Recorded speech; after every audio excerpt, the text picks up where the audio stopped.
Best খবরটা দিয়ে আজকের পর্বটা শুরু করছি। সব থেকে ভালো খবর, গণতন্ত্রের উৎসব চলছে, পঞ্চম দফার ভোট।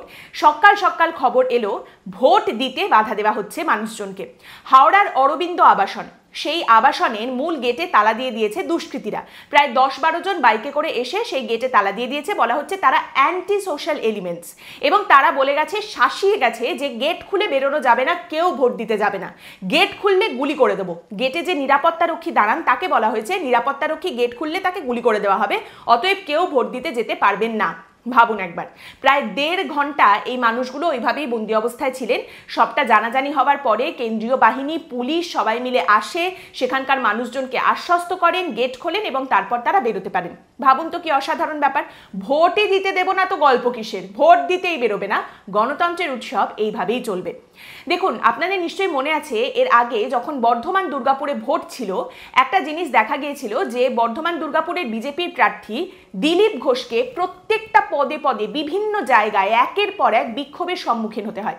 তাকে আটকানো হয়, তাকে ঘিরে ধরে স্লোগান দেখানো হয়, তার গাড়ি ভাঙচুর করা হয়, কনভয়ের গাড়ি ভাঙচুর করা হয়। এই সমস্ত কিছু বারবার হয়েছে। মানে ব্লক ব্লক খেলা চলছিল, দিলীপ ঘোষকে ব্লক করে রাখা, বিভিন্ন জায়গায় বিক্ষোভ দেখানো। আজ দেখা গেল ঠিক এই জিনিসটাই প্রত্যেকটা বিরোধী দলের প্রার্থীর সঙ্গে হচ্ছে। কি বাম প্রার্থী, কি কংগ্রেস প্রার্থী, কি আপনি বলুন বিজেপির প্রার্থী। প্রথমত আপনি দেখুন হাওড়াতে সব্যসাচী চ্যাটার্জি, পাঁচলায় তাকে ঘিরে ধরে স্লোগান দেওয়া, বিক্ষোভ দেখানো, তাকে আটকে দেওয়া, এই সমস্ত কিছু চললো। শ্রীরামপুরে দীপশিতা ধর, যিনি সিপিআইএম এর প্রার্থী দাঁড়িয়েছেন, তাকেও পদে পদে আটকানো হলো। বিভিন্ন জায়গায় তিনি বিক্ষোভের সম্মুখীন হলেন। একটা জায়গায় যেখানে একটা বুথ থেকে তার এজেন্টকে মারধর করে বের করে দেওয়া হয়েছিল, সেই এজেন্টকে তিনি নিজে গিয়ে বুথের ভেতরে বসাতে যান, সেখানেও তিনি বিক্ষোভের মধ্যে পড়েন, তিনি আটকে যান। একাধিকবার এই পরিস্থিতি তৈরি হয়, একাধিকবার তাকে আটকে দেওয়া হয়, তাকে ঘিরে ধরে শাসক দলের কর্মী সমর্থকরা স্লোগান দিতে থাকেন। এবং যখন হাওড়ায় এই পরিস্থিতি চলছে, তখন হাওড়ায় শাসক দলের যিনি প্রার্থী কল্যাণ বন্দ্যোপাধ্যায়, তিনি কিন্তু বেশ মজায় রয়েছেন। তার মুডটা অনেকটা ওইরকম, সেই বিকেলবেলা বাগান বাড়িতে আমি তো একটু বেড়াতে বেরিয়েছি, হাঁটতে বেরিয়েছি, ওই রকম মুডে তিনি ঘুরে বেড়াচ্ছেন। এদিকে সিপিআইএম এর প্রার্থীকে পদে পদে আটকানো হচ্ছে। কিংবা আপনি চলে আসুন ব্যারাকপুরে। প্রথমে আমরা দেখলাম যে কংগ্রেস থেকে যিনি বিজেপিতে গেছেন কৌস্তব বাগচি, তাকে আটকে দেওয়া হলো, তাকে ঘিরে ধরে বিক্ষোভ, তাকে গো ব্যাক স্লোগান দেওয়া হলো, তার গাড়ি ভাঙচুর করা হলো। সেখানে কৌস্তব বাগচিও মেজাজ হারিয়েছেন, অবশ্যই তিনিও চিৎকার চেঁচামেচি করছেন, কিন্তু আলটিমেটলি তাকে বেরিয়ে যেতে হলো। তাকে ঘিরে ধরে শাসক দলের কর্মী সমর্থকরা কিন্তু স্লোগান দিতে শুরু করলেন। অর্জুন সিং, ব্যারাকপুরের যিনি বিজেপির প্রার্থী, তিনি তো আজ প্রচণ্ডই বিব্রত হয়েছেন। বিভিন্ন জায়গায় পদে পদে তাকে আটকে দেওয়া হয়েছে, তাকে ঘিরে ধরে বিক্ষোভ দেখানো হয়েছে এবং অবশ্যই শাসক দলের দিকেই আঙুল উঠছে। বলা হচ্ছে কমপক্ষে 6টা জায়গায় অর্জুন সিংকে আজকে আটকে দেওয়া হয়েছে এবং তাকে ঘিরে ধরে বিক্ষোভ এবং স্লোগান দেওয়া হয়েছে। এমনকি একটা জায়গায় বলা হচ্ছে যে তাকে লক্ষ্য করে কেউ চেয়ার ছুঁড়ছিলেন এবং রাজ্য পুলিশের যে কর্মচারীরা সেখানে ছিলেন তাদের মধ্যে একজন নিজের মাথার হেলমেটটা খুলে অর্জুন সিংয়ের মাথায় পরিয়ে দেন তাকে বাঁচানোর জন্য। এবং সেখানে একাধিক অভিযোগ করেছেন অর্জুন সিং। তিনি বলছেন বিজেপির কর্মীদের মারধর করা হচ্ছে, তার একজন কর্মী সমর্থকের মাথা ফাটিয়ে দেওয়া হয়েছে, একটি মেয়ের মাথা ফাটিয়ে দেওয়ার কথা তিনি বলছেন। এবং সেখানে এই অভিযোগও উঠছে যে অর্জুন সিংকে গুলি করে দেওয়ার হুমকি দেওয়া হয়েছে, তাকে খুন করার হুমকি দেওয়া হয়েছে। অভিযুক্তের সামনে দাঁড়িয়ে অর্জুন সিং বলছেন এই মেয়েটাকে মেরেছে, মেয়েটা ভোট দিতে যাচ্ছিল, মেরে মাথা ফাটিয়ে দিয়েছে, তাকে হাসপাতালে পাঠিয়ে দিয়েছে। এ একটা পাক্কা ক্রিমিনাল, আমাকে থ্রেট করছে, এ একটা একদম ক্রিমিনাল, সবাই জানে, পরিচিত ক্রিমিনাল। এবং সেই কথা শুনে সেই যুবক সে তেড়ে আসে অর্জুন সিং এর দিকে এবং বলে যে আমি কোন মহিলাকে মেরেছি, কোন মহিলাকে মেরেছি আপনি বলুন, আমি ক্রিমিনাল, আপনি কিচ্ছু করতে পারবেন না, কি করবি অর্জুন সিং। এরপর তিনি তুই তোকারিতে চলে যান এবং বলেন কি করবি তুই, আমি বনি, আমার নাম বনি, আমাকে কিচ্ছু করতে পারবি না, বেশি বাড়াবাড়ি করিস না। এরপর আপনি যদি চলে আসেন হুগলি, যেখানে রচনা বন্দ্যোপাধ্যায় শাসক দলের প্রার্থী, তাকে কিন্তু আজ খুব একটা দেখতে পাওয়া গেল না। যেমন ব্যারাকপুরে পার্থ ভৌমিককেও খুব একটা দেখতে পাওয়া যায়নি, তারা বোধহয় নির্বিঘ্নেই থেকেছেন সারাদিন, ভালো কথা। রচনা বন্দ্যোপাধ্যায়কে একবার দেখা গেল যে তিনি একটা বুথে আলো নেই সেই নিয়ে অভিযোগ করছেন, খুবই বিরক্ত ব্যাপারটা নিয়ে তিনি, তাছাড়া তাকে খুব একটা দেখা গেল না। লকেট চট্টোপাধ্যায়কে উল্টো দিকে, হুগলির যিনি বিজেপির প্রার্থী, তাকে দেখা গেল তিনি বুথ থেকে বুথ দৌড়ে বেড়াচ্ছেন। কখনো কেন্দ্রীয় বাহিনীকে তিনি বলছেন সঠিকভাবে কাজ করতে, কখনো দেখা যাচ্ছে তিনি ভুয়ো এজেন্টকে ঘাট ধরে বের করছেন, কখনো দেখা গেল তিনি বারবার বিক্ষোভের মুখে পড়ছেন। একটা জায়গায় দেখা গেল তৃণমূল কংগ্রেসের বিধায়ক অসীমা পাত্র তার সঙ্গে একেবারে বচসায় জড়িয়ে পড়েছেন। মাঝখানে পুলিশ এবং কেন্দ্রীয় বাহিনী, তাদের অবস্থা শ্যাম রাখি না কুল রাখি। একদিক থেকে অসীমা পাত্র বলছেন ও ডাকাত, আরেক দিক থেকে লকেট বলছেন যে ও হচ্ছে চোর। এবং সেখানেও দেখা গেল তাকে ঘিরে ধরে বিক্ষোভ, তাকে গো ব্যাক স্লোগান। শুধু এই একটা জায়গায় নয়, বারবার বিভিন্ন জায়গায় দেখা গেল লকেট চট্টোপাধ্যায় কিন্তু শাসক দলের কর্মী সমর্থকদের এই বিক্ষোভের সম্মুখীন হলেন, তাকে আটকে দেওয়া হলো বিভিন্ন জায়গায়। এবং এইখানে দেখতে দেখতে একটা জায়গা দেখলাম যেখানে একজন তুই তোকারি করে লকেট চট্টোপাধ্যায়ের সঙ্গে কথা বলছিলেন এবং লকেট চট্টোপাধ্যায় তার উত্তরে বললেন, আমি তোর মায়ের বয়সী, তুই আমার ছেলের মতো, নিজের মাকে তুই তোকারি করিস, মায়ের বয়সী আমাকে তুই তুই করছিস, তুই তোকারি করে ডাকছিস। এবং সত্যিই আপনি যদি খেয়াল করে দেখেন, দেখবেন বিভিন্ন জায়গায় যেখানে এই সমস্ত বিক্ষোভ হচ্ছে, যেমন হাওড়াতেও একটা জায়গায় দেখা গেল যে তৃণমূল এবং বিজেপির সংঘর্ষ, বিজেপির একজন কর্মী সমর্থকের মাথা ফাটিয়ে দেওয়া হয়েছে এবং তিনি অভিযোগ করছেন তিনি ভোট দিতে যাচ্ছিলেন বলে তার মাথা ফাটিয়ে দেওয়া হয়েছে। আবার উল্টো দিকে তৃণমূল কংগ্রেসেরও লোকজন বলছে না, বিজেপির লোকজন আগে এসে মারধর করেছে। কিন্তু যারা মারধর করছে, যারা এই সমস্ত সংঘর্ষের মধ্যে জড়াচ্ছে, আপনি যদি তাদের দেখেন, অত্যন্ত কম বয়সী যুবক, তারা বেশিরভাগই কম বয়সী ছেলেরা, তারা এসে এইভাবে মারপিট করছে, এইভাবে নিজেরা রক্তাক্ত হচ্ছে বা অন্যদের আহত করছে। এই জন্যই বোধহয় পশ্চিমবঙ্গে চাকরি বাকরি দেওয়া হয় না, কারণ চাকরি বাকরি দেওয়া হলে এই কাজগুলো কে করবে? আজ মারপিট করে মুখ চোখ ফাটিয়ে নিলে কাল তো অফিস যাওয়া যাবে না, সেই চিন্তাটা থাকলে আজকে মারপিট করা যাবে না। এবং সেই জন্যই চাকরি বাকরি না থাকলেই ভালো, এইসব ভোটের বাজারে একটু বিক্ষোভ করে মারামারি করে যদি 2 পয়সা রোজগার হয়। উলুবেড়িয়ায় দেখা গেল একজন কংগ্রেসের প্রার্থী, তাকেও ঘিরে ধরে কিন্তু এরকম ভাবে বিক্ষোভ দেখানো হচ্ছে। তাকে রীতিমতো নিয়ে কেন্দ্রীয় বাহিনী, পুলিশ সবাই বুথের ভেতরে ঢুকে গেল তাকে বাঁচানোর জন্য। এবং সব জায়গায় এই শাসক দলের কর্মী সমর্থকদের একটাই যুক্তি, ওরা এখানে এসে গুন্ডামি করার চেষ্টা করছে। ওরা মানে সেটা কংগ্রেস, বাম বা বিজেপির প্রার্থী হতে পারেন, ওরা এসে গুন্ডামি করছে, অশান্তি করার চেষ্টা করছে। এতক্ষণ পর্যন্ত সবকিছু ভালো চলছিল, সমস্ত নির্বিঘ্নে ভোট হচ্ছিল, ওরা এসে এখানে এই গন্ডগোলটা তৈরি করছে, তাই আমরা বিক্ষোভ দেখাচ্ছি, তাই আমরা চিৎকার করছি। তাহলে এখান থেকে দুটো খুব গুরুত্বপূর্ণ পয়েন্ট উঠে আসে। এক হচ্ছে, শাসক দলের লোকজন কিন্তু অত্যন্ত নির্বিঘ্নে আজকে ভোটের দিনটা কাটিয়েছেন। তারা খুব একটা কোনো সমস্যায় পড়েননি, তাদেরকে খুব একটা সংবাদ মাধ্যমে দেখাই যায়নি, এতটা নির্বিঘ্নে তারা দিনটা কাটিয়েছেন।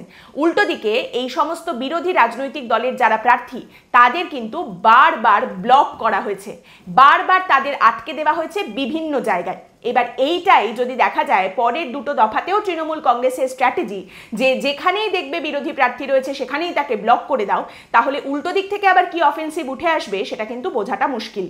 আর যদি কেউ 10 টাকার বাজি ধরে থাকেন যে হাওড়ায় আজ বেশি গন্ডগোল হয়েছে ভোটের সময় নাকি ব্যারাকপুরে, তাহলে বলতে হবে কান ঘেঁষে দুজন দুজনের পাশ দিয়ে বেরিয়েছে। ব্যারাকপুরের কথা তো আগেই বললাম। হাওড়ায় একটা জায়গায় শোনা যাচ্ছে একজন প্রিসাইডিং অফিসার, তাকে রীতিমতো চর থাপ্পড় মারা হয়েছে। এবং সেই প্রিসাইডিং অফিসার বলছেন, আমি ভোরবেলা প্রায় 5:30টায় বুথে এসেছি, তখনও কোনো এজেন্ট নেই।